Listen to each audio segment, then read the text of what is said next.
What is the best supplement for your health? And that's such a fraud question because everyone's different. Everyone has their own favorites. And how do you know what you need for when? Do you have to take the same best supplement for life? If it was the best supplement, then you shouldn't need it for life, right? Because it would fix whatever you're broken with. And so those videos that you see that people are like, these are the best. I actually did I did research, and I went on TikTok and I wrote down best supplements, and then a billion videos showed up, and everyone was just like the best supplement. They're all right or they're all wrong. They're all scammers. People don't like these kind of videos right now because they just want the little nugget. There's like, just tell me what should I, just tell me. It's like, I have a secret I don't want to tell you. I mean, technically I am telling you what the secret is, but you just don't want to know the answer because it's not what you want to hear. Well, let me put my light on. There it is. Supplements are meant to fill a deficiency. If you have a deficiency, you should understand why you have a deficiency. What is deficient? Is it a specific vitamin? Is it a nutrient? Is it a food component? Maybe you need more food. You ever think about that? What's the best food to shove in your face? And there's a lot of, even then they're going to get a million other videos of this. You shouldn't eat meat. You should only eat meat. Everybody wants to be an expert. Everybody wants to be a video famous person. Nobody has a clue. Let's just do videos that make people want to click on my face. I'm going to click your face with my fist. I shouldn't have said that. It's a little aggressive. Just kidding. It's a character I'm working on. What's the take-home message? If you take supplements, that's fantastic. You know why you're taking them, though. Do it for a specific period of time. Test yourself. See how you feel. Do you feel better taking it? If you don't, then either it's not the right one, or you need more time, or you're not fixing what you think you're fixing. How do you know what you should be fixing? And see, now these are actually good questions. Why do I need a supplement? And it's like, well, what brings you in? What's broken? I don't sleep well. It's like, is it a vitamin deficiency that's causing you not to sleep? No. Is taking a supplement going to help you sleep? Sometimes, yeah. Depends on why you're not sleeping. Well, I have a busy mind. Most people don't know that they have a busy mind. How do you know you have a busy mind? At night, when you lie down, when everyone else is asleep, you're doing this. And you're watching nothing happen. And your brain is just going and going and going. Thinking about yesterday and tomorrow and next year and in the future, and making up little videos and stuff in your bored brain. So what's going to fix you? Melatonin? No, melatonin's not going to do anything for you. Watch, and then people are like, well, I take melatonin religiously and I sleep great. I like vitamins. I use them. But you have to know why you're using them. They have to have a purpose, and they have to have an effect that you can actually see. Or at least you can know there's a difference when you take it or not. My most popular, see, technically you're getting what you want. Technically, my most popular supplement is called Stress Calm by Restorative. It is a nervine tonic. What does that mean? It means if you are run down, it gives you a little bit of a boost. It helps your adrenal gland work better. If you are wired and a little bit neurotic, it'll help your brain relax at night.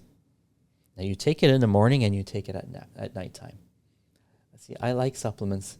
I like special formulas that actually have like a nuance, or like, hey, you know what? This works in multiple different ways. You can take it in the morning and it gives you energy. And then you take it at night and it helps you sleep. Does that sound weird? It should, because it doesn't make sense if you don't know why it works. But then you should learn. You should understand how these things work. if you understand what your adrenal gland is, then that formula makes a lot more sense. And then you're like, oh, I get why you prescribe that, because I was having a hard time waking up in the morning and then I couldn't relax at night. You just described a paradoxical cortisol production. What does that mean? Cortisol is supposed to start high, and as you go throughout the day, it's supposed to drop down to 0 or close to it. And then overnight, starts to build up again. And then when you're ready to wake up, it shoots back up like your natural caffeine, and then it just kind of drops off. That's the normal state. That's when you don't need adrenal support. But, and there's the rub, if you are exhausted, if you are drained, if you are fatigued, if you overdone it, you don't produce cortisol in the morning like you're supposed to, probably because your sleep hasn't been that great. Maybe you've been shorting out on hours. Maybe you've just been spinning your wheels at night thinking, and then your brain is like, I'm still awake at night watching this dumb movie that I have playing in here, and I'm not really relaxed when I'm sleeping, even though I'm out. So then when you wake up in the morning, your cortisol is like, and then it's just sort of there throughout the day, and then it starts to kind of creep up. It's like, well, now I can produce enough. It's like, well, I don't need it now. And then you're just staring at the ceiling. Can't sleep, not understanding why. Thinking about all the supplements that you should be taking to help you sleep. And really what you should be doing is giving yourself a supplement that will help you wake up in the morning. So you have to understand what you're doing. You have to at least know someone who knows what they're doing, and then trust them. That would be me. Does everyone need an adrenal support formula? They probably need it at some points in their life. Everyone, your organs are not just consistently the same all the time. They work more or less, better or worse, like a marriage. So sometimes you do need adrenal support. Other times you don't really need it. That should be encouraging, because it's an organ that can repopulate itself. It could rebuild. It could improve its function. And it responds to what you do to it. If you stress out a lot and overthink, it's going to burn out. Think of it like a gas tank. You're going to drive a lot, you're going to need more gas. If you don't fuel up, you're going to stall. I use analogies. Get used to it.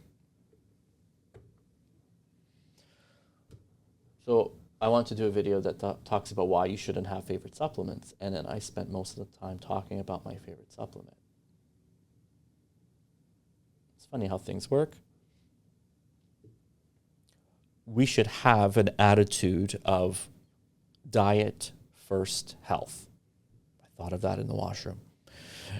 Diet first health means you don't use supplements to replace your bad habits or to mask your poor diet.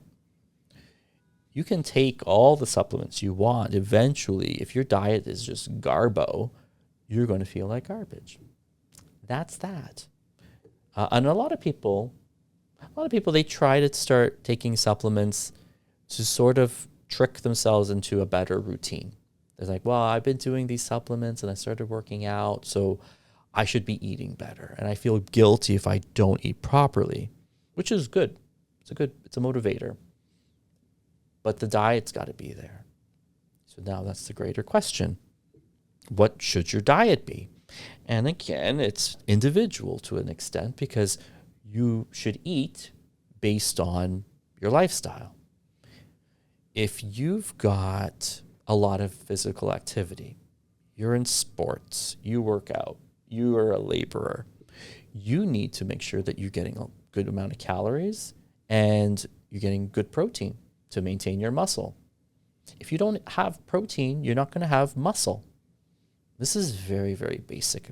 In the body impedance analysis that we do, it just jumps out of the page at me when I see someone's numbers and I see that their muscle mass is about average.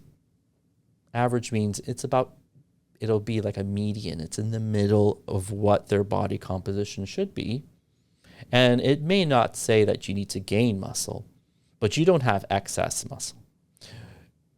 Even if you worked out 10 years ago, your muscle mass is still to some extent there. That is like learning how to ride a bicycle. You don't really forget. And once you get back on that bicycle, it starts working again. Your muscle mass is like that. So, and I think people will speak to this, that if they used to work out and they get back into it, maybe at first it was hard, but then very quickly they're like, no, but I kind of got up to speed pretty quickly. It didn't take me months like when I first was young and exercising. If you build up your muscle, you're going to need more protein. If you have more protein, it's going to help offset all the carbs that you're consuming. Most people who don't exercise, they consume too many carbs. And the average person will be like, well, I don't think I overconsume them. It's like, well, if you're inactive, your body is going to store every carb you consume. Because it doesn't have a prompt, it doesn't have a metabolic drive to burn those as calories. And if your diet is more carb because you have low activity, and low activity doesn't drive your hunger for protein, people need to know these things.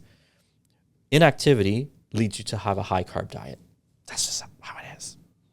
And low activity also stifles your appetite. So you'll go and skip meals during the day. A lot of people, they tell me, like, I just don't have lunch. I don't have time. I wasn't really hungry. I ate a late breakfast. I'm going to have dinner around 6. I'm not going to have like a third meal. Like, I don't need it.